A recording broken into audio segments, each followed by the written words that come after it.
What's up, Gruntworks Nation? The Big Earl is always asking, why is China hoarding food? Experts say that China is hoarding a massive amount of food. They will soon have over two-thirds of the globe's corn reserves, over half of its rice, and over half of its wheat. But when asked about it, China lies.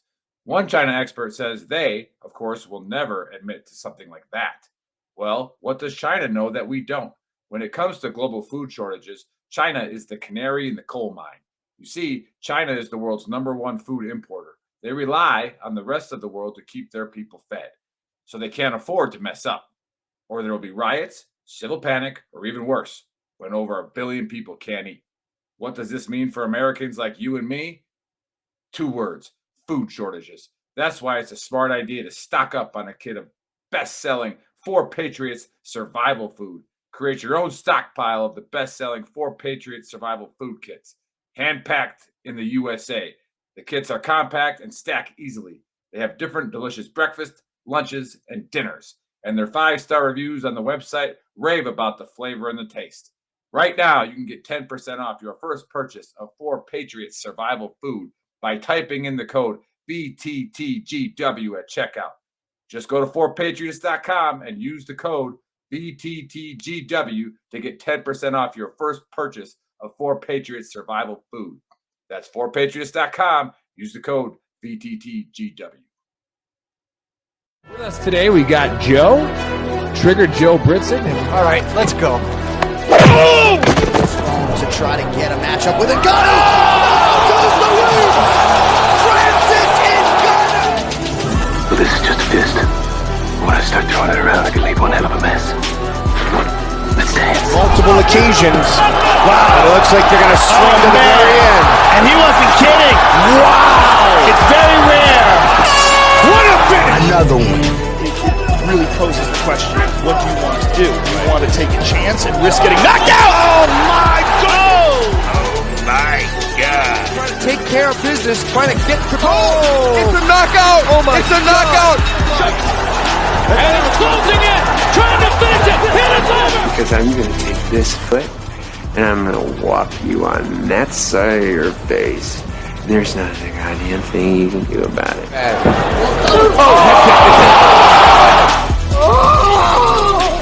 Clock is brought to you by Modelo. I killed it!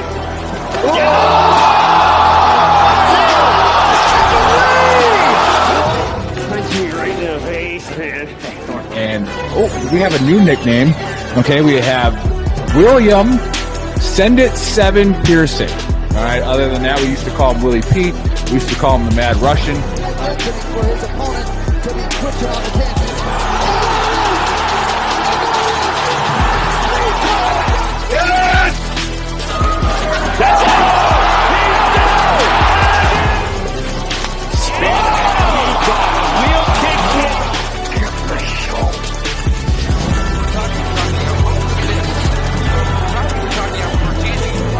Now you're gonna get it, Bobby!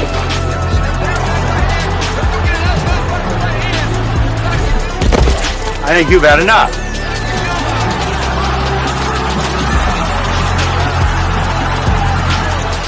No? Now you've had enough. Bitch. Wow. How good is this? Finish him!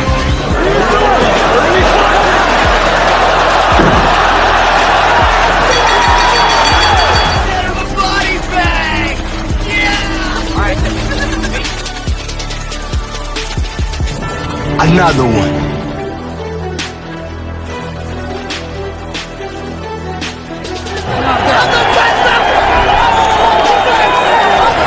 Everybody gets triggered. It's just if you become a pansy. That's in the Book of Brawl. I'm not surprised, motherfuckers. You called down the thunder, well now you got it. You gotta be very careful.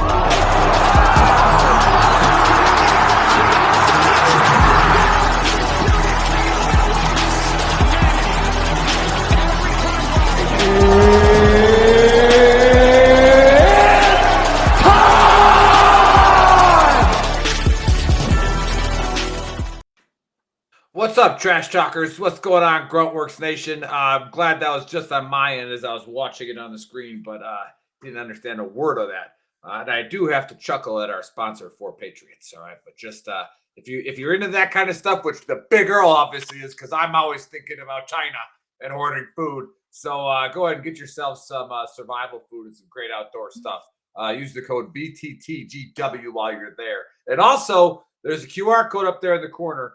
Scan that. It goes right to our store. We get some awesome shirts like Joe's wearing. Stacks repping today. All right, there you go. Headshots from the Dalai Lama herself. So click on that and then use the code VTTGW there as well. Remember, when you're watching, say hi, say where you're watching from. And if you're a UFC or NFL fan, drop your picks in there and maybe we'll argue with you. Maybe not. Who knows? Who gives a shit? But anyways, it's been a while since we've all been together. Joe, the champ. Okay. Don't get to rub it in too much. Say it loud. Say it proud. Seeing as Bill is playing with his balls or whatever he's doing. He's at a ball. He's at a military ball or playing with his ball. I don't know. It's just something with balls. But he's not here to really rub it in. But we do have the drunken cyborg. Stacks, what's going on? Whole lot of nothing. Just drinking. Whole lot of nothing. Excited to talk about UFC. Hell yeah. All right, and the champ, what say you? Oh, dude, it's a beautiful college football Friday night. We got some conference championships games going on, and they're actually having this UFC card in the greatest country in the world, Texas. So anytime they're not at the UFC Apex Center in Vegas, they put some big names on there. Big names means top level fighters, means Joe's followed these guys since they were fighting in Alabama gymnasiums in front of 500 people. So we usually do pretty well. So really stoked about this card. There's some bangers on this one. Nice. Yeah, normally I rep VTT gear, but I'm wearing the Canatillo, all right, with the greatest country in the world's logo on it. All right, Texas, you got the Canatillo Eagles, where my daughter's JV team took it to El Dorado today. The Natty. Natalie almost had a triple-double. She didn't even have the double-double. She missed it by 1 point and 2 blocks, but had like 14 boards. So 9, 14, and 8. So it was a pretty solid game. However, I'm not going to stereotype here, but she is kind of taller than most of the El Pasoans. All right, but that's just the way it is. Well, let's get right into it.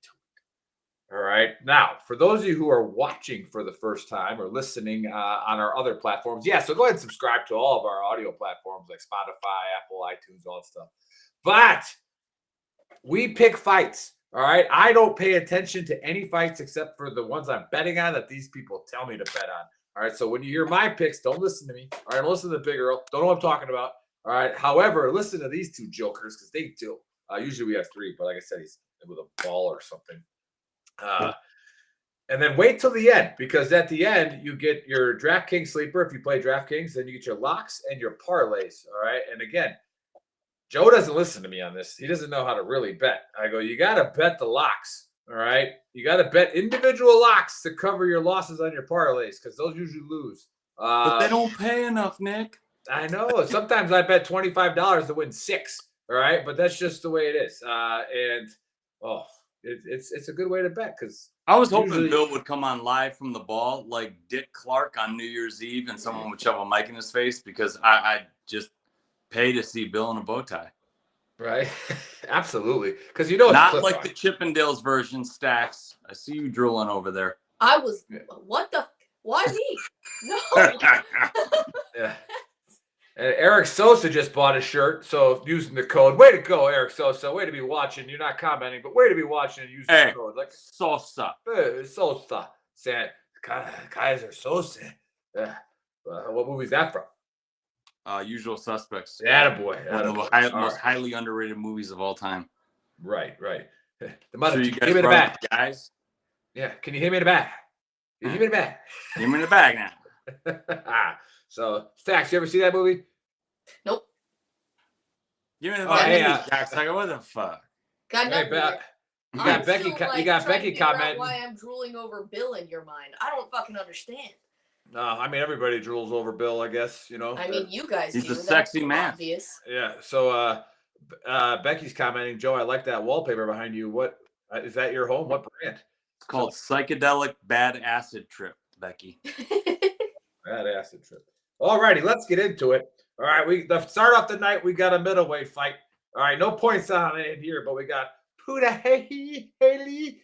What the hell is that?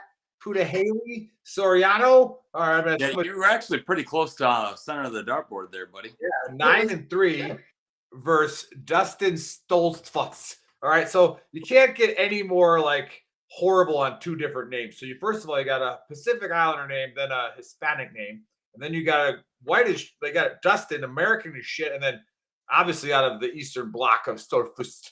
All right, so we don't know where any of these guys are from. So the Big Earl had a tough time with the research. But Haley is coming in at 9-3, and Dustin coming in at 14-5.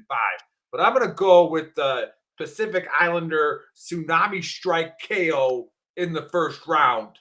All right, because you know a tsunami in the islands. We got it. Yeah, everybody got it. Yeah, champ. What say you? Yeah, I don't really understand this matchup. Dustin Stoltzfus is man, he really is the bottom of the barrel of that division, and Punahele Soriano is oh my God, I'm waiting for him to reach this potential, this height that they put him on coming out of the Contender Series or the Ultimate Fighter. He was on one of the two. I can't remember which one it is, but I just know when he went up against Brendan Allen, he looked very small and he looked just outmatched. And you know, you guys remember Brendan Allen? He beat up Stax' boyfriend last weekend, Paul Craig. I was with Allen on that one. I know, I'm kidding because you talked shit to me like a week after I met you when Paul Craig beat. Who was that? Who was that fucking clown he beat? That's because you talked shit to me about picking him in the first. Hey, I don't want to do the who told what. Matchup. Okay, it was a better matchup. You're both. Nobody's concerned about facts here. But you know what? I'm going to take Soriano here. I'm going to say that he's got to realize, you know, he's 2-3 in his last 5, and Stoltzfus is not the guy you lose to and get a new contract. Soriano's still got youth on his side. He's got plenty of potential. He's got pop in both his hands, and if he stays active, I don't think Stoltzfus is going to have anything for him. His takedown defense, I think, is good enough to stay off the ground, but he hasn't shown me that finishing potential yet. And Stoltzfus has been in there against a litany of people. He's lost most of them, but he's shown the durability enough to hang in there for 15 minutes. And Soriano has shown me the neutral gear enough to think he might coast. So I'm not betting this fight at all for any reason ever, but I'm going to take Punahele Soriano. It's a fun name to say. By unanimous decision, 29-28. Very, very good. Very good. All right, Drunken Cyborg, what say you? So on this one, sorry, Rhaegar, back up. I'm hoping to see a little bit different because you've seen what Punahele can do. It's just whether or not he shows up with that or not. I'm hoping he shows up tonight or tomorrow night. And Stoltzfus he swings so wild that I think Punahele's going to have a lot easier of a time picking his shots for a KO on this, because he does. He loads up on his strikes and he swings wild, so you can see him coming from a fucking mile off. I want to see, you know, and set that hand up, right? Yeah, I think Soriano's gonna get through the first round, get a good feel for Stoltzfus, and I'm hoping for a round 2 KO here once he starts to really see where to place those strikes, because it's easy to see with Stoltzfus where to place those strikes. I think Soriano has that fight IQ that he can do so. He just needs to actually get on the gas and do so instead of coasting, because he does like to do that. I'm hoping for a round 2 KO on this one. Yeah, normally when I see, like, you know, where I'm, you know, looking to where to strike and I want to hit somebody in the face, I usually can see it. But I'm gonna go with your fight verbiage as something that makes sense to other fight fans. All right, let's go to a lightweight fight. Speaking of swinging wildly, we got somebody that I didn't actually know who it is.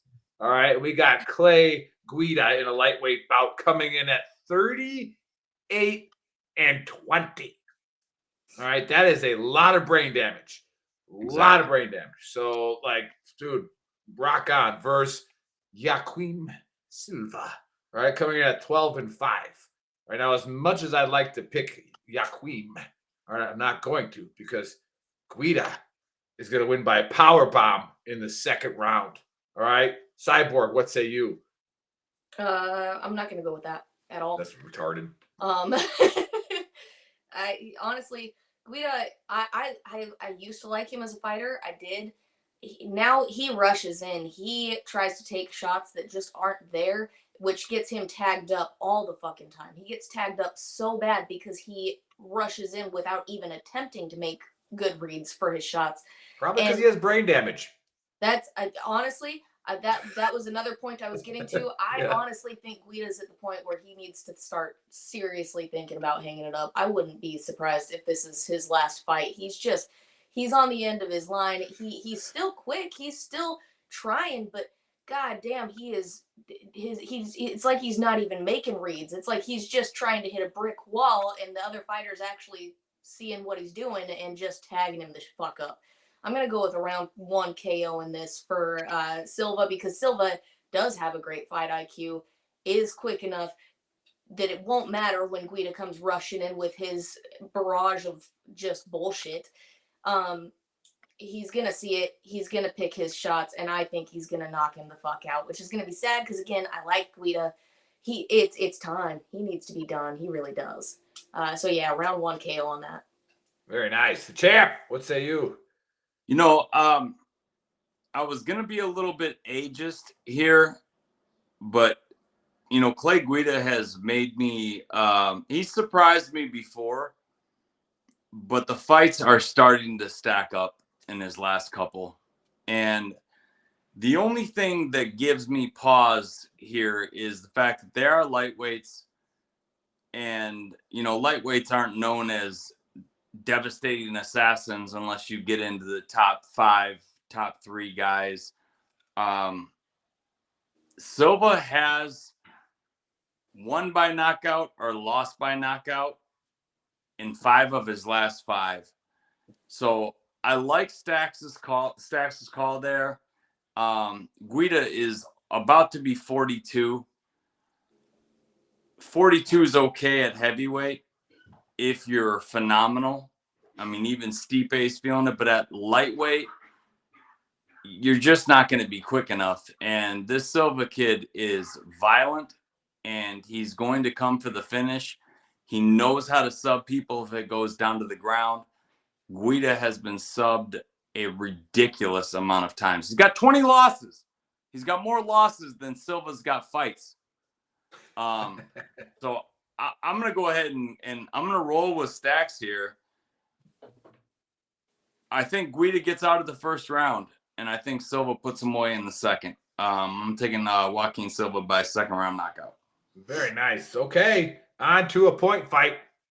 And this is Stack's first fight to pick for points, or the only fight to pick for points. It's a welterweight fight, and we got Sean Brady at 15 and 1 versus Kevin Gastelum at 18 and 8. Now remember, nobody with 2 first names can win a fight.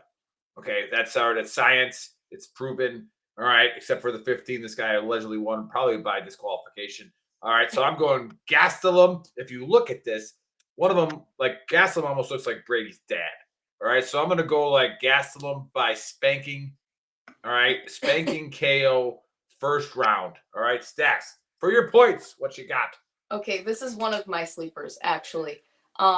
So they both have pretty quick hands, and Gastelum, he doesn't look like the way he is built. He doesn't look like he'd be as quick as he is, but he's actually really, really quick. And I think they're both going to come out just standing and banging. And honestly, I think Brady is going to get the better of the points on stand-up, but Gastelum has a power that I just don't feel like Brady has. I don't feel like Brady has that same level of power. I'm thinking Gastelum's going to catch Brady with something good, get him to the ground, and get a ground and pound KO. I'm going to go round 2 ground and pound KO. Man, I could have picked for you. That's it. That's easy. So, All right, the champ. What say you on the fight? Yeah, Stacks and I are on the same wavelength tonight. You know, I learned a lot about Sean Brady in his fight against Bilal Muhammad. He looked little. He looked like a guy who should probably consider cutting to lightweight if he wants to have a successful end to his career. And Kelvin Gastelum looked pretty fucking good at middleweight. Okay, so we're talking about a big discrepancy. You're going to see a huge size difference. You can almost see it on the screen with these little tiny men here. That's not your eyes deceiving you. Gastelum is going to be much bigger. Okay, Kelvin Gastelum is a Texan, number one. This fight's in Texas. He gave Israel Adesanya all Adesanya could handle and then some. Knocked him down even, bloodied his face up. Matter of fact, if you've ever seen the clip of Israel Adesanya looking across his corner and talking to his opponent saying, "I'm not worried. I'm ready to die. I have no concerns. I'm ready to die." With a big, giant, fat lip like he got like Will Smith in Hitch when he gets stung by the bee. Kelvin Gastelum did that to his face. I thought it was because he ate shellfish. Yeah, it was shellfish. Yeah, that's what it was. Not even close on the movie reference. 0 for 1. Wow. Shellfish. I got 2 facts correct. But then, you know, Kelvin Gastelum, he almost killed Michael Bisping in the ring with a left hand. He has a devastating overhand left. Sean Brady is going to look smaller. Sean Brady's a wrestler, okay? He's not going to be able to wrestle Kelvin Gastelum. And I am betting this fight. I am rolling with Kelvin Gastelum. The dude never fucking lets you down. He shows up and he puts out every fight. I've never watched a Kelvin Gastelum fight and been like, wow, that was boring. He sells out, man. And you can tell just by the way his attitude, the way he carries himself, he loves to fight. He gets in there. He loves to bang. There's no nerves. He's smiling. You know, he's got that weird shaped body. So people have been underestimating him his entire career. I think that he absolutely makes mincemeat of Sean Brady and lands that power left hand, drops him, and finishes him in the second round. So I got Kelvin by second round KO. All right, very nice. And before we get into the last 3 fights of the evening, all right, you got that thing scrolling across the bottom of your screen. It's forpatriots.com. Use the code VTTGW. Now remember, they're partnering with us. All right, they're giving our community a discount. And not only are they giving our community a discount, all right, they're allowing us to, possibly in the future as the sponsorship grows to hire people, all right, and make Veteran Trash Talk what it is that we want.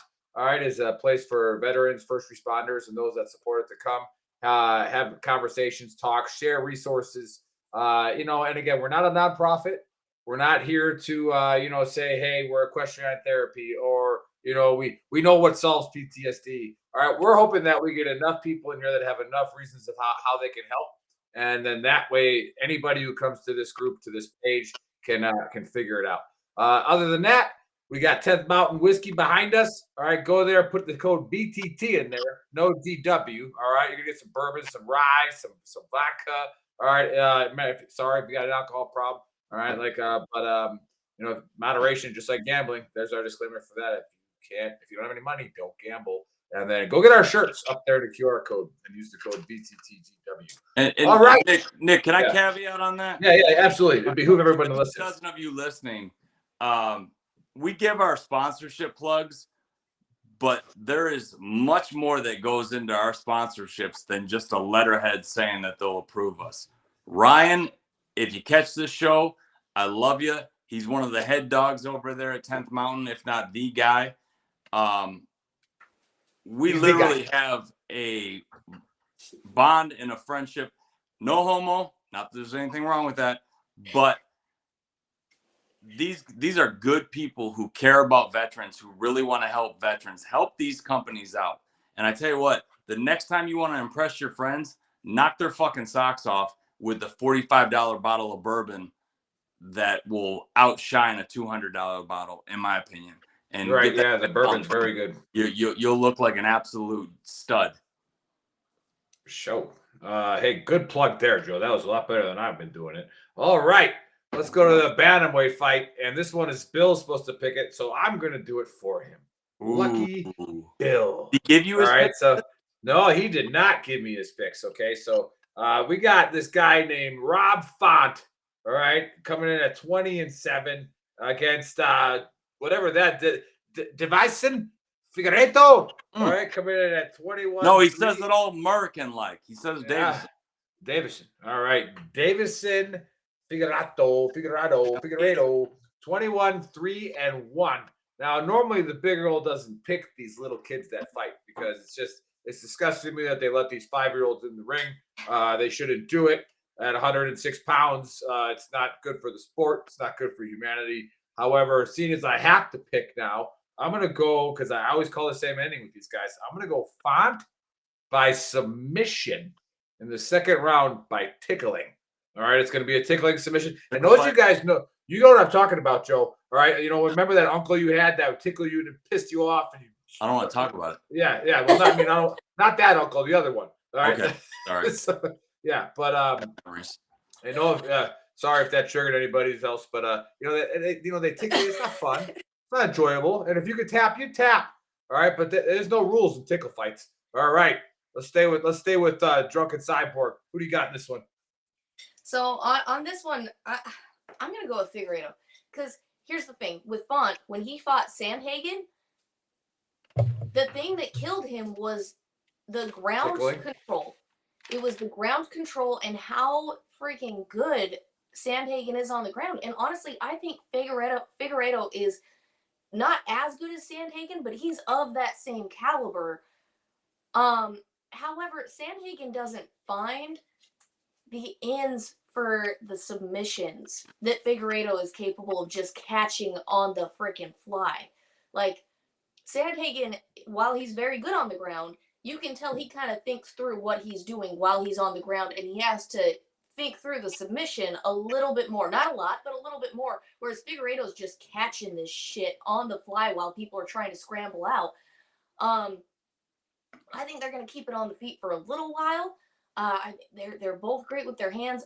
It's going to be one of those, like, they're just tagging each other up. And then I think it's going to go to the ground. Figueredo's going to get it to the ground because Font does that thing where he likes to leave that lead leg way out there for a ground fighter to just grab and fucking go. And obviously Figueredo is going to have watched what Sandhagen did to Font, made him look like an ass over and over again, just grabbing that leg and driving it. I think he's going to utilize that. He's going to get him to the ground, and I'm going to go with a round 2 sub. Very good. So just same thing as the big Earl, but just different fighter. All right, the champ. Tickle fight or not? No. Definitely not that with Rob Font.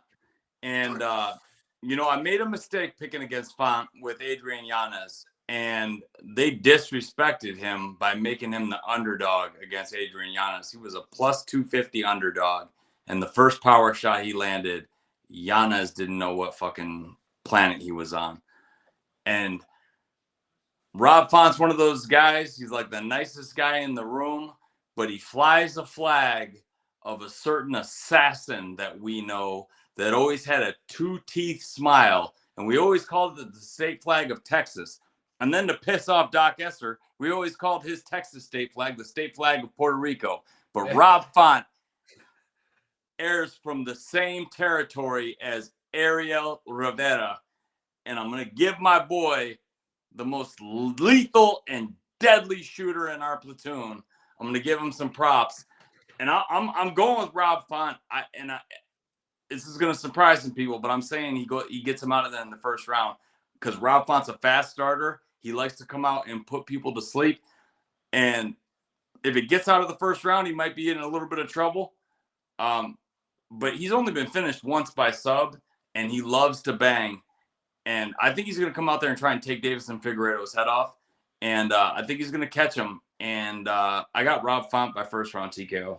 Very nice. And so those of you watching, he dropped an Ariel Rivera reference, who was probably the most lethal gunner, like he was talking about. And there's something that he did on a deployment once where the gun wouldn't go down far enough to shoot the I guys he was was trying to 15 kill. feet behind him when he did this And on foot. He picks I this watched- 240. He picks the 240 up off the pintle and then shoots down with a 240 and takes him out, puts it back down, and he goes, "That's why they call me 2-6 golf, bitch." Right? So, like, I mean, Well, kind of the first thing out of his mouth was to Lieutenant Galtry, who is, I don't know what his rank is now, but he's not a lieutenant. He was a captain when we left Iraq for a good reason, and deservedly so. But he's quarterbacking everything because he's the platoon leader, and all you hear is Tito, which Stacks, that's what we called him. All you hear is Tito going, "He's dead, he's dead," and that's the first two words. That's the first phrase that you hear in the Iraq video that I did about our deployment, because they literally had helmet cams on, so you see his legs and the guy underneath him looking up, and you just hear him going, "He's dead, he's dead." But I watched him pick that fucking 240 up, turn it, and staple that fucking guy to the ground.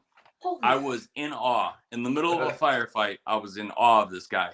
And he was 5'8", looked like skin painted on muscle, never complained once. And we were miserable over there. He was always had the best attitude. Every time he squeezed the trigger past halfway, somebody died. And he was always in a good mood. I'll go to my grave saying I served with some of the greatest men our generation had to offer in that time. yeah, for sure. And Tito was one of them. Yeah, I was glad I got the even though I looked down to him because he was 5'7". Yeah, you don't get to say that very often. So yeah, I take all right. Let's go to the co-main fight, which is a Joe fight for his points, and I did this one on purpose, Joe. All right, because I don't know how you're going to go on this one. We got a lightweight fight. We got Turner, all right, coming in at the Muffin Fingers. I wouldn't have admitted that, Muffin Fingers. We might have just forgot about it, but he can't figure out how to work his own computer. All right, Turner coming in at 9-4. Okay, and he's going against our favorite. I say that very sarcastically, all right, because we cannot figure out how to bet on this guy, Bobby fucking Green. All right, and he's coming in at 11-9, and I'm pretty sure all 9 times pick him to win and all 11 times pick him to loss. So I'm going to go Green by parlay strike KO in the first round. Okay, the champ, for your points, what you got? All right, so this was supposed to be a dream fight. This was supposed to be the Hangman, one of my favorites, who is soaring right now, Dan Hooker, against Bobby Green. And I had Hooker in the fight, to be honest with you, with the way he's looked in his last few, and he's one of those guys that'll die in there. And so I'm thinking, Bobby's going to wear him out a little bit. Hooker's going to land his strikes. And I can't tell you how many fights Dan Hooker's lost that the other guy was on Queer Street for part of the fight and barely survived a round. But he did it to Dustin Poirier. And then they throw Jalen Turner in there. All the potential in the world. And the same night that I met Dan Hooker was the same night that Jalen Turner ruined our parlay when he beat Uros Medic. I don't think Bobby's going to know what to do when this fight hits the ground. They call Jalen the tarantula for a reason. I think they might call him the spider. I actually, no one gets to be called the spider because of Anderson Silva. But too high. I'll call him the tarantula. But, Jalen Turner's 6'3", and he's going to have a 6-inch reach advantage. And after 4 inches, the reach really does matter. That's what she said. Exactly. Bobby's probably going to come out guns blazing and get his boxing going. And that's what makes me worried for Jalen, because I don't think anybody in the UFC can match how tough Bobby Green is other than maybe Dan Hooker. That's why I wanted to see this fight. Man, when you assigned this fight to me, I said, okay, fuck. And then I said a few things after that, but literally, it's all the potential and all the talent and all the youth in the world against tougher than a $2 steak, Bobby Green. I think Jalen Turner, if he's got a good corner, if he's got a good camp, and he took this fight, he doesn't need this fight. He was going to get another one. Don't be fooled by his record. I think Jalen Turner probably loses the first round, but Bobby Green's chin has been shown to be suspect when it gets touched, i.e. Drew Dober, Makachev. Some guys will blow right through him, and then he'll look like a world beater. And that Grant Dawson fight was just Vegas trying to steal your money. Grant Dawson should have never been a minus 300 favorite over Bobby Green. That was total bullshit. And whoever handicapped that was just trying to see if they could get more money to build more casinos. Because what happened, Bobby Green lands one punch and drops Grant Dawson. But I don't think Jalen Turner is going to make that mistake. And I think he's going to get it to the ground somewhere in the late second. And Bobby Green self-admittedly smokes blunts all day. I don't think his cardio is going to last with a supreme athlete like Turner, and I think Turner's going to get a sub. I'm going to go early third round. All right, third round sub. Okay. No, Nick, check that second round.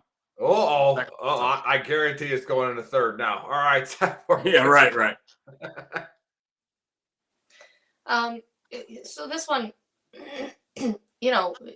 Bobby does pull the upsets. Get it out. Sorry.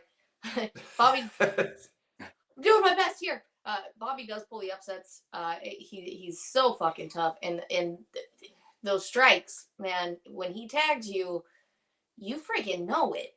However, Jalen Turner's fight IQ is just on another level, and the way he moves is far different from most other fighters that Green has fought.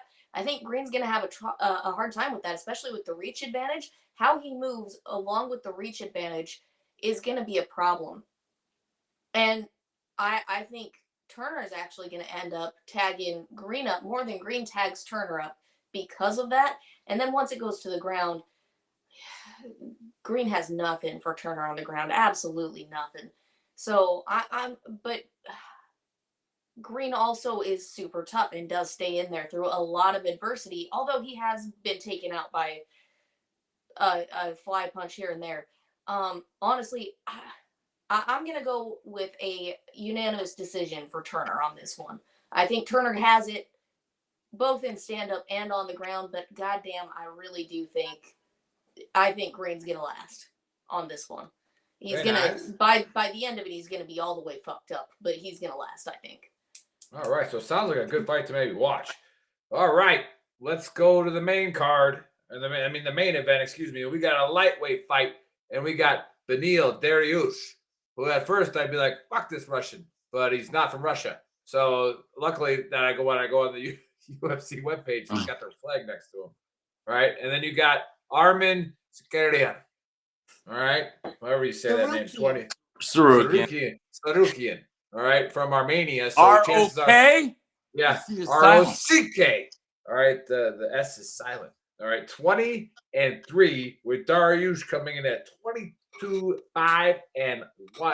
Now, again, after a lot of research here, I don't like people who traffic women, and all Armenians are human traffickers. Oh my God. That's a scientific fact. Scientific fact. It's all right, not. like it is. All right, look it up. There's in a book. But as I was studying this, all right, there's only one way to take out a human trafficker, and it's with a spinning double heel throat kick. All right, so I'm going to go Dariush, spinning double heel throat kick. All right, first round KO. Cyborg, what say you? Absolutely not. Look, in this specific fight, like, I love Tsarukyan, and most people that go up against him, I'm like, you're fucked. You're all the way fucked, because Tsarukyan's, he's an animal. He's going to sell you. Yeah, he's not like that. God damn it. I lost that train of thought for a second. He's not going to sell, and he's not selling anyone. But Tsarukyan's just a different animal, and he's so goddamn good at what he does. However, God didn't do that. You did it. Sorry. Fear and Loathing in Las Vegas. Yep. Dariush is also an animal, and honestly, I think he's got a lot to answer to Sarukian's fighting style. I really do, because even Sarukian usually, once you're on the ground, he just overtakes, usually just overtakes everyone, and is all over submission hunting. You can't get him off your back. The dude is insane, but Dariush on the ground is freaking amazing too. This one, that'll work. This is the fight to watch. This one's gonna be fucking lit. I'm so excited about this fight. I'm gonna go Sarukian by a split decision, but these two are about to just mangle each other while also just trying to choke each other out every fucking chance they get, and it's gonna be glorious. I'm so excited. Very nice. I'm just too busy looking at the scores because Joe's buddy's yelling out touchdowns in the background. Sorry, guys.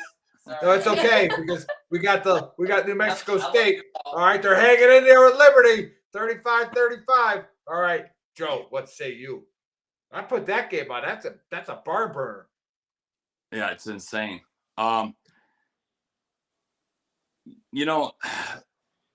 Dariush has made me look silly a couple of times. I bet against him with Gamrot, and that was a war, and he won it. And then I made the stupid mistake of betting with him against Charlie Olive's Charles Oliveira, and Charles Oliveira made him look like he'd never fought a day in his life. We make the mistake of doing this every once in a while when a guy is just consistently winning, and then they get into their mid-30s and they lose a fight, saying, okay, well, age has finally caught up with them. And then Dariush comes back. But like Stack said, not with Sarukian. Okay, this kid is a tank. He's an absolute war machine, and he keeps coming. He never gasses, and Dariush gasses. After 2.5 rounds, he's going to slow down. And I think that's where Sarukian finds his opening. And I think Arman Sarukian, his wrestling is far superior to anything Dariush can offer. So he's not going to be worried about the takedown. He is shorter, but he's 7 years younger, and he does have the reach advantage. So he's got those Volk arms. He's shorter, but he's got a longer reach. I think he catches Dariush with a power right hand in the 4th. And I got Arman Sarukian by 4th round TKO. All right. There you have it, fight fans. Now to the best part of the show. All right. This is how you make your money. This is how you do it. All right. Remember, the way the Big Earl bets this, and if you use my philosophy, my strategery, all right, this is how we do it. All right. The Big Earl puts about $25 to $50 on each of the locks that these people pick. All right. And then I put about whatever that wins. All right. I put that on a parlay. Okay, sometimes their locks win $100, and a $100 parlay pays a lot. And sometimes it doesn't. But I risk most of my money on the locks and the least of my money on the parlays, because we've always said it on the show. The reason why Vegas has big buildings is because of Bobby fucking Green. All right, and ruining all of our parlays. Yeah. All right, Thanks, Bobby. Thanks, Bobby. That was our first betting season as a show together, and we were going to go big on that one. Oh my god, that sucked. It's 800 parlay. Yeah. Halloween. Oh my god! And then he did it again to us in October by knocking out Dawson. Yep, we were terrible. Perfect. Which hey, that actually a good segue to the NFL, but we're not there yet. Okay, something about October and the moons and stuff like that. But anyways, Cyborg, let's go. What do you got? So my sleepers, I'm going obviously Gastelum, and then Figueiredo. Those are going to be my sleepers. My locks, Costa, I'm going to go with Soriano, and I'm actually going to take Silva as a lock on that as well. Sorry. And then I've got kind of a huge parlay on this one. I think Horth has it easy. I can't say his last name correctly. Rodolfo. Yeah, it sounds right. Bellato? Yeah, Bellato. Is it Bellato? Yeah, it's like gelato, but with a B. Okay. I wasn't sure if they were doing the double L's as a Y on that one. Spanish. Yoto. Ice cream. I was just making sure. Bellato, Costa, I'm taking Reese. Reese, I think, is going to come out in his debut and just fuck some shit up. Avila, Soriano, Silva, and Gastelum. That's going to be my parlay. All right. Very nice. And did you say your locks? I forgot you said 2 locks, right? Yep. Locks, Costa, Soriano, and Silva. Oh, yeah. Silva. That was the last one I missed. Okay. All right. Joe. Locks. DraftKings sleeper in your parlay. You know, we haven't mentioned her, but I've always been a fan of her, and I love the way she fights. And she won one of my favorite female fights of all time. But Misha Tate? DraftKings sleeper is going to be the cupcake, Misha Tate. For some reason, she is an underdog to this girl, and she has fought Ronda Rousey several times. She choked out Holly Holm.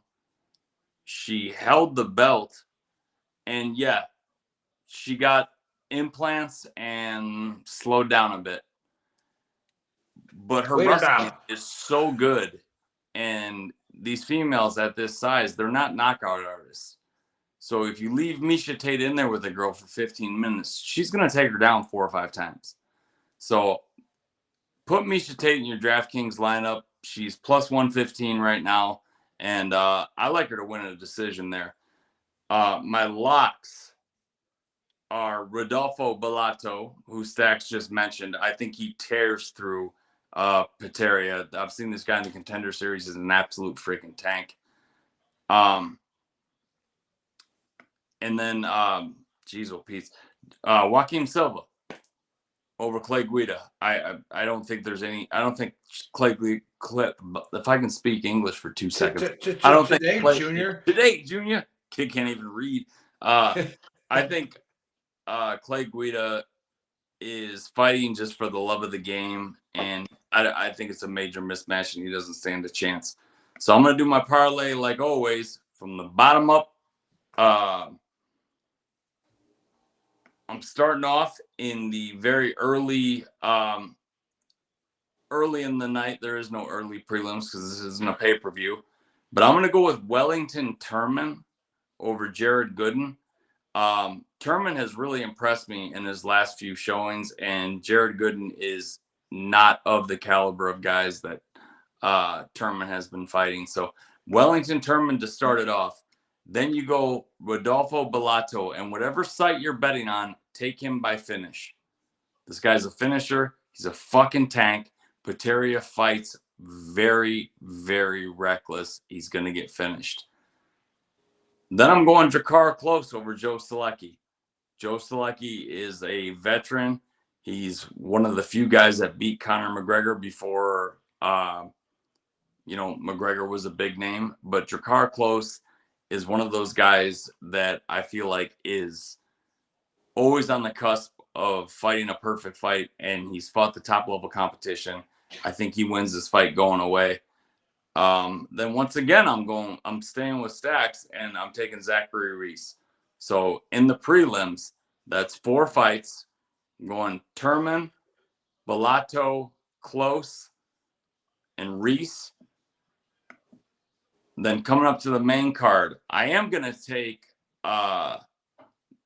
Joaquin Silva. Then I'm taking Kelvin Gastelum. And then I'm going to take Rob Font and Davison Figueiredo to go inside the distance. And that's it. Nice. All right. Well, hey, Stacks, are you going to stick around for the NFL or no? Do you want me to? Hey, do whatever you want. This is America. I'm sorry. I thought this was America. America. Otherwise, I was going to say, all right, stick around. Otherwise, I was going to say goodbye to you. But all right, like I said, there's a good transition to the NFL as Joe, all right, brought up that, Bobby Green is an October fighter. And he's won 2 Octobers in a row against us. But you got to start paying attention to the lunar cycle. Now, I know that I did not do my picks live last week. However, you can go to my CBS Sports Pick'em League, into which I went 14 of 16. All right. One of my losses was the ugly Bears game. How the hell did the Bears even win that game? All right. Number one. And then two, I picked against the Packers on Thanksgiving. That was my only other loss. All right. And I didn't listen to it, but my buddy Dan said, how could you pick the Lions? The Lions are 0-12 when the moon is in a waning gibbous on Thanksgiving. I'm like, how in the hell did you know that? And then I looked on Twitter and it was on Barstool Sports. So you stole it from me. All right. So pay attention to what the moon is, all right, on these games, apparently. Okay. Well, anyways, but yeah, let's get rocking and rolling for this NFL season. What we got? All right. I got Indy starting off the day, rolling into Tennessee. Indy on ESPN is a -2 with a 41.5 over under. Yeah, I've made some money on the Colts the last couple of weeks because Minshew is playing good enough. However, Jonathan Taylor is at game speed now, so he's playing very, very well. However, they play very, very bad against the Titans, and the Titans aren't that good. But I'm going to call them as the first upset of the week. The Titans upset the Colts at home. I like it. All right, we got LA going into New England. New England is absolute trash, and I might be having Chris play jingle buttons there because I'm on ESPN's schedule, not CBS's today. LA is a -5.5 favorite with a 41.5 over under. Yeah. So again, it's just one of those things where the Chargers are just trying to lose football games. Like, I don't understand it. I mean, it doesn't make any sense. They're loaded with talent. I mean, Bosa's out now, but before that, it was it is. But the Pats at 5.5-point dogs at home. I'm going to go with the Chargers here, but I'm not touching that with the spread. Nope, don't even care about that game. All right. Well, the next game I got up is my Lions. All right, going into New Orleans. Detroit is a -3.5 favorite with a 44.5 over under. Yeah, that line must have went down because I had it at 47.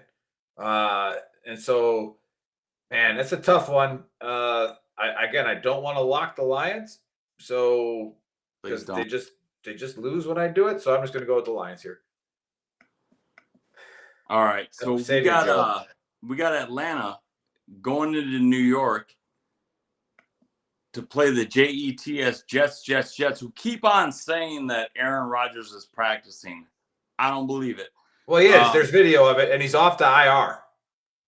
Atlanta is a -2.5 with a 35.5 over under.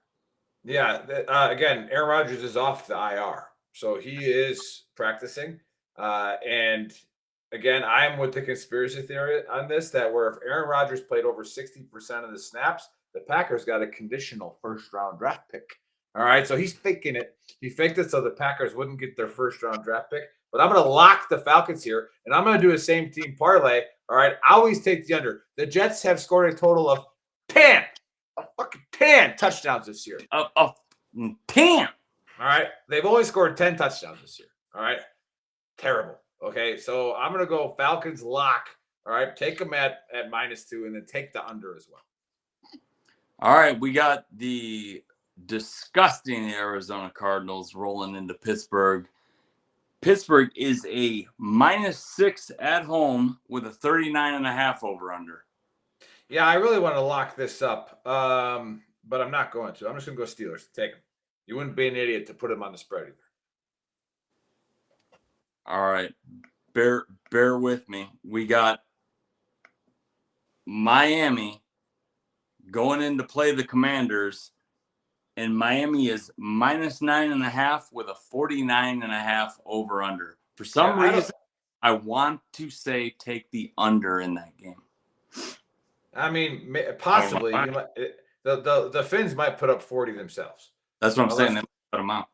Yeah, could be 40-0, but yeah, I'm locking the Finns here, and I just do want to say one thing to the NFL fans watching, all four of you. All right, if Tyreek Hill isn't in serious consideration for the MVP, then you're not a real voter. All right, because he might eclipse 2,000 yards receiving this year. All Yeah. right, it's dumb, and everybody knows who he is. It's not like he came out of nowhere. All right, he always has over the top help, and he still runs right by them.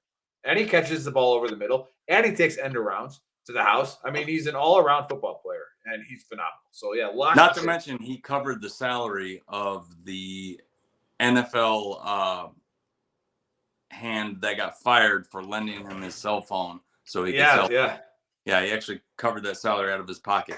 Now this game is an interesting one because before the season we would have called it the who gives a shit bowl, but now it's interesting. We got Denver going into Houston to play the Texans.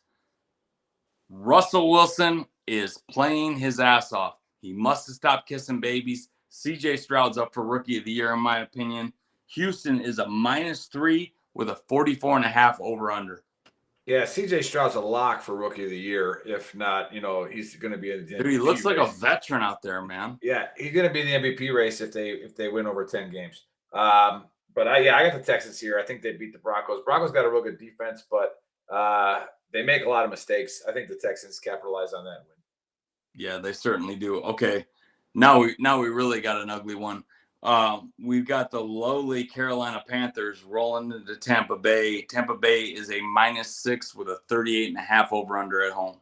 Man, I haven't got to lock these guys all year. Lock the Tampa Bay Buccaneers. Yeah, all right, they're gonna win by 14. All right, it's an easy one. Lock them up.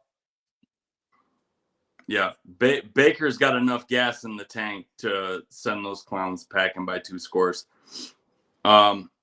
And Mike Evans is playing for a contract. Yeah, and we all know how pro sports work. When they're playing for a contract, they play different. Then we got Cleveland taking the long flight out to L.A. to play the Rams and my boy Matty Stafford, who are a -3.5 favorite at home with a 38.5 over/under. Man, get your money on this game before that line moves. Do you know who's playing quarterback for the Browns, Joe? He shares your same name. Joe Flacco. Oh, Flacco. Yeah, so he is coming out of the whatever basement he was hiding in with Aaron Rodgers. All right, but if you pay attention to the Rams, they got that Kyren Williams, all right, who's an absolute beast, and he hurt his ankle in like the third time with that after they had Cam Akers and they straight just benched Akers for this guy. It was like somebody on the sideline goes, "Where did we miss this guy?" All right, get him in the lineup. All right, so Williams healthy. Rams are going to destroy Joe Flacco in his triumphant return to the ring. All right, well, every once in a while, mid-season, past the first half when everybody's dinged up and we find out who's who, we get a matchup of true Super Bowl contenders. And here's the one for this week. We got San Francisco going into Philly. Philly is a -1 favorite at home with a 46.5 over/under. You got Philly as a -1 favorite? This is the only one I'll put in on, and the 49ers are going to spank that again. It's going to happen. Wow. So let me look at the line here on CBS, because when I made my bets this week, they bet it down. No, the freaking Eagles were a +3 underdog at home. Holy shit! Yeah, they're still +3 on CBS. So you took the Eagles, right? No. Oh. However, but it's so if Vegas says 3 points at home, all right, you usually have to add 4 more points onto that, but they give them a home break. So Vegas actually thinks San Francisco is going to win by 7. All right. Now, San Francisco is healthy again. All right. The Eagles have scraped out like about 6 wins in a row, scraped them out. And the 49ers with now they're 2 Rudge Eschers that are like the best in the league. Both of them are, right? I think Frisco rolls them. I think it absolutely roll them. You know what? They got on 49ers going to take them again. FanDuel, they actually have the same thing you just said. No, it opened that way. I'm sorry, my bad. Frisco is a -3. It only moved a half point. Yeah. Yeah. Crazy. Sorry. Crazy that a 10-1 team is a 3-point dog at home. And give me your pick one more time, Nick. I got the Niners. I got the Niners big time. All right. I think they're going to come in and just roll them. It's going to be interesting, man. It's Yeah, going to be. Steve's in the background waving you off, man. I think the Eagles are going to. Well, maybe he should tell me how solidly the Eagles have won their last 5 games. I mean, what right? happened Like 2 weeks ago, Steve? Yeah. What happened 2 weeks ago? Oh my God, I can't even. I'm sorry, guys. I love the Eagles at home. Eagles are my second favorite team.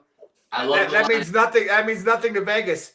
All right, Vegas doesn't give a shit who you like, right? So it's like Vegas is like thinks they're going to lose by 7. We call it Veteran Trash Talk for a reason. Yeah, I can't wait to talk to you guys next week. So hey, you could be right. You know what I'm saying? But like, you're probably not. I don't know. I still wish Deshaun Jackson was on the Eagles. Like, yeah, or Terrell Owens, something like that. Yeah. Oh, right, yeah. Hey, all right. So your boys got a little payback coming on the frozen tundra of Lambeau Field because the Kansas City Chiefs are rolling in. Should we do a side bet on this? Yeah, whatever you want. Steve has to buy a shirt if the Niners roll. Sure. Yeah. Okay. Well, you got to buy a shirt off the website if the Niners roll. Well, what do I get? Whatever you want. Bottle of bourbon? I'll take it. Hell yeah. All right. Perfect. Absolutely. All right. Nice. Gentleman's bet. And it's recorded on the intrawebs. Yeah. All right. So we got Kansas City rolling into Green Bay. And I think I just saw a -6 KC's favored. Yeah, that's right. With a 41.5 over under. Yeah. And, I picked the Lions last week, not knowing about the lunar cycle that they were on and they weren't supposed to win. But the Packers, they've been in every single game except the first Lions game. All right. And they also got owned by Minnesota pretty easily. But out of all the rest of the other 9 games, they should have won like 4 other ones. Right. So they're not bad, and their defense has still got a bunch of all pros on it. Their secondary has been in shambles. However, Jair's off the IR, Stokes is off the IR. So they're getting all of their secondary back for this game. And the one thing that the Chiefs are weak at is their wide receivers. Right. So yeah, this game could be a little bit who can't catch. Yeah. And now I'm not sitting here, and Joe will tell you this, I'm not sitting here trying to find a way the Packers will win. I'm not going to call them to win. I would bet on the Chiefs, but that's a big spread, especially at home with the Packers coming off 2 big wins in a row. Absolutely. Now Monday Night Football, this is an interesting line, man. It's huge. We got the Bengals going into Jacksonville. Jacksonville is a -9 favorite with a 38.5 over under. Yeah, I mean, when Joe Cool's not playing, so it's just they're awful. So yeah, Jacksonville, I would almost want to lock them, but you never know. Joe Cool could come back on Friday and be Saturday be playing. So don't know on that one. Don't want to touch it, but it's a good one to take for a parlay. You take Jacksonville money line. Remember how to hedge this, Joe. All right. So you take your parlay on Sunday and then you hedge it with the favorite on Monday night. All right. You take the favorite money line and then you bet the underdog to cover the spread. Maybe you win both of them. All right. You to repeat that. Yeah. All right. So again, the locks are the Rams -3.5, the Bucks -5.5, the Finns -9.5. All right. And also the Falcons -2. So that's 4 locks that I'm going. I'm only going one upset. It's the Titans. All right. I'm taking the Titans money line. Put your money on it. But that's what I got for the Big Earls NFL locks. Which sorry that your buddy's first time on the show is going to be a loser. But it is what it is. And if not, I will be gracious in defeat and buy him a bottle of military special. All right. So comes in a nice plastic bottle. Get this nice bottle. Yeah. And I'm going to caveat or just repeat. I'm going to play the repeater on what Joe said because he put it so eloquently. All right. Our sponsors are 4 Patriots, which you'll hear my awesome voice again, which is hilarious because I say brought to you by our sponsor and then I say it myself. All right. So you'll get the 4 Patriots one and you see it running on the bottom, VTT GW. And then you have 10th Mountain Whiskey. All right. Again, these are 2 organizations that absolutely care about veterans. All right. If you don't like alcohol or you're a recovering alcoholic, I apologize, but it's, they love veterans. Ryan is a phenomenal human being, 4 Patriots. I believe they donated over $300 million in the last 10 years to veteran organizations. Right? They are huge components, and I know a lot of our audience are fans of them. And again, you don't have to be a prepper to have a 3-month food supply. All right, that like the negative tone of a prepper. All right, having a 3-month food supply is never a bad idea. Okay, so go ahead and use the code VTTGW when you go and support those companies as they support our mission, which is, if this is your first time watching, is to bring first responders, veterans together in a community so that we can pool resources and help each other. All right, and we choose to use humor. Some of you don't like humor. Sorry. All right, but that's what we choose to use. But please come into the group VTT official, Gruntworks, Veteran Trash Talk, and share a story. And then watch our shows, of course, because tomorrow we got a banger. All right, we got I just finished reading her book, KC. All right, for her call sign Killer Chick. Okay, Kim Campbell. She flew A-10 Warthawks. All right, she was one of 33 fighter pilots when she graduated that were females in the entire. She sounds hot. Yeah, and I mean, not necessarily in a sexual reference, just professional. That's she's coming in hot with that cannon. That remember the A-10 Warthog. Professionally, she sounds hot. The A-10 Warthog is a gun. Okay, that's all it is, and they put some metal around it. Okay, and she actually landed a plane that was all shot up. All right, she went in on a gun run in 2003 to help some of us, the ground pounders. All right, she went in there and emptied all of her rocket load, and then as she was pulling back up, she lost all of her gadgets and saw a bunch of smoke and stuff like that. And she talks about it in her book, and she'll talk about it on the show, about how there was one training thing she learned about, and then she's like, oh, I can try that before. And she was freaking out because she thought she wasn't going to make it over the river back to where a friendly territory was before she had to bail out. And she tried that last ditch thing, and she was able to land that plane all shot up. So really excited to have her and have her share her story. And then again, big shout out to Bill. He's not here. Our big Sergeant Hulka, the big toe. All right, he always and we always support Gold Star Teen Adventures. So if you want an organization to donate to, Gold Star Teen Adventures is a great one. It's run by an active duty colonel. They literally spend every dollar on the kids. And again, some of these kids aren't kids anymore. Some of these kids have kids. All right, so it's a long war, and a lot of us just said, hey, till, like Bill always says, until Valhalla with our brothers and sisters. But what about the kids? All right, like give those kids a smile one day. Take them on a fishing trip. Take them somewhere on a rafting trip. Whatever we can do, doesn't matter. But a great organization to donate to. All right, let's give the champ the last word. Oh man, I was gonna touch on what you were saying about Gold Star Teen Adventures, but go ahead. Kind of the caveat off what Nick said. Some of these kids have kids, and for you fathers out there, I want you to think about what was one of the most proud moments in your life when that baby was born.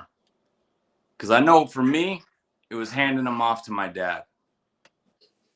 Okay? You don't ever stop needing your parents.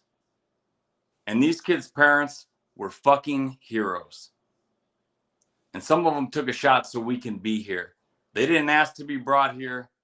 And they grew up fatherless or motherless, which obviously is every kid's a mama's boy to some extent for his entire life. That's those are the people you look up to. Those are the people you look to inoculate you, to teach you the rights and wrongs, to steer you, to, in the words of Matt Damon from Rounders, to give you a playbook put together off my own beats. I use that terminology with my son all the time. And thinking about him having to grow up without me because I moved an inch to the left the night I got shot makes me nauseous. But it's real and it happens. And this charity literally puts veterans around the kids of veterans who can't be around their kids. They've won awards for how much of the percentage of money they bring in goes directly back towards the cause that they support. Support Gold Star Teen Adventures, because they literally could be the difference between a kid making the wrong turn, making the wrong move, and putting himself behind the 8 ball and making some mistakes in his life because they didn't have that parental guidance and they didn't have that absolute stud or absolute fucking beast of a female for a mother who didn't come home. You know, so, you know, we say it every show for a reason, because it's so real. You know, Josh Morley and Roberto Casur knew they were going to be fathers and never got to be there for the day their kids were born. And those are our friends. Those are our brothers. And those kids never will understand how great their fathers were. So give back, you know, give back to that charity, because they're giving back in the best way that I can humanly think is possible. Yeah, well said, Joe. Well said, Joe. And they have also shifted their focus with the GWAT ending to first responders, families as well that they've lost. So to our first responder, the Drunken Cyborg Stacks, and to everybody else, we will see you next week, and we will see you tomorrow live for the Trash Talk Hour, 7 Eastern Time. Thanks for watching and listening. And now a word from our sponsor, 4Patriots. In a startling description, the UN food chief warned the world with the words, knocking on famine's door. He called what we're facing a perfect storm of a perfect storm. And he's not alone. Barron's published that a food shortage could be coming, even in the U.S. Farmers see it too. John Boyd Jr., a fourth-generation farmer, told Fox News that we're going to see empty food shelves in the coming months. That's why getting survival food is more important than ever now. Create your own stockpile of the best-selling 4Patriots survival food kits. It's not ordinary food. We're talking good for 25 years, super